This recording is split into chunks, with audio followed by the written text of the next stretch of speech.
ఎంత గొప్పవాడైనా వాడు అవటానికి విశాఖపట్నం కలెక్టర్ అయినాడు. అత్తగారింటికి వెళ్ళినప్పుడు విశాఖ జిల్లా కలెక్టర్ వచ్చాడా అని అడగరు, విశాలాక్షి మొగుడు వచ్చాడా అని అడుగుతారు. ఎందుకని? అక్కడ ఆవిడ మొగుడుగా వాడికి క్యాన్వాసింగ్ ఉండాల్సిందే. పరమపురుషుడే పరాప్రకృతికి బద్ధుడండి.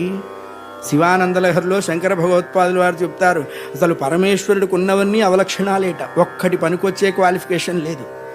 అప్పటికీ ఆయనకు పెద్ద పోర్ట్ఫోలియో ఇచ్చారు. అరే రే రే రే మనం బాధపడుతుంటాం, ఏం లేకపోయినా వాడు పెద్ద పోస్టులో కూర్చున్నాడు, అది అప్పటి నుంచే ఉంది, ఇప్పుడు వచ్చింది కాదు. ఏమిటి పరమేశ్వరుడికి ఉన్నటువంటి డిస్క్వాలిఫికేషన్స్? చితాభస్మలేపో, కరళ మశనం, దిక్పటధర, కపాలి, కంఠే భుజగపతిహారి, భూతేశ. ఇందులో ఏమన్నా ఒక్కడి పనికొచ్చే గుణం ఉందా? సగం కాలి ఆరిన చితి బూడిదని ఒంటికి పూసుకునేవాడు. గరళ మశనం, విషం తిన్నవాడు. దిక్పటధర, పచ్చి పులితోలు కట్టుకున్నవాడు.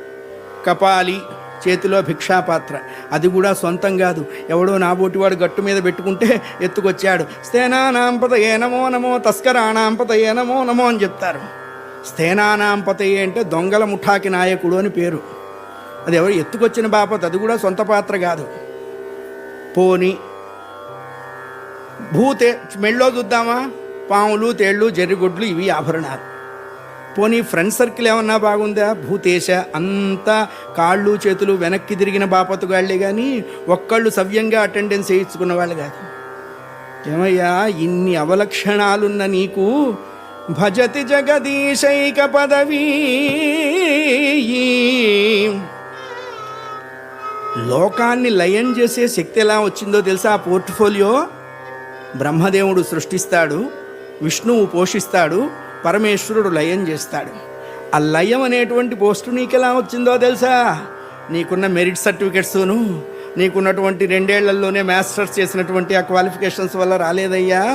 భవానీం త్వత్పాణిగ్రహణ పరిపాటి ఫలమిదం, ఏడుకొండలవాడ వెంకట్రమణ గోవిందా. మా పార్వతమ్మ ఉన్నదే, ఆ తల్లి నీ చెయ్యి పట్టుకున్నది. ఆ రిజర్వేషన్ కోటాలో నువ్వు ఇంత పెద్ద పోస్టు కొట్టేశావు, నువ్వు మళ్ళా పైన కూర్చొని అన్నా ధర్మం చెబుతుంటావు. ఎన్నడా శివా ఇది? కాబట్టి పరమేశ్వరుడు అంతటి వాడు కూడా అమ్మవారు చెప్పింది వినాల్సిందే.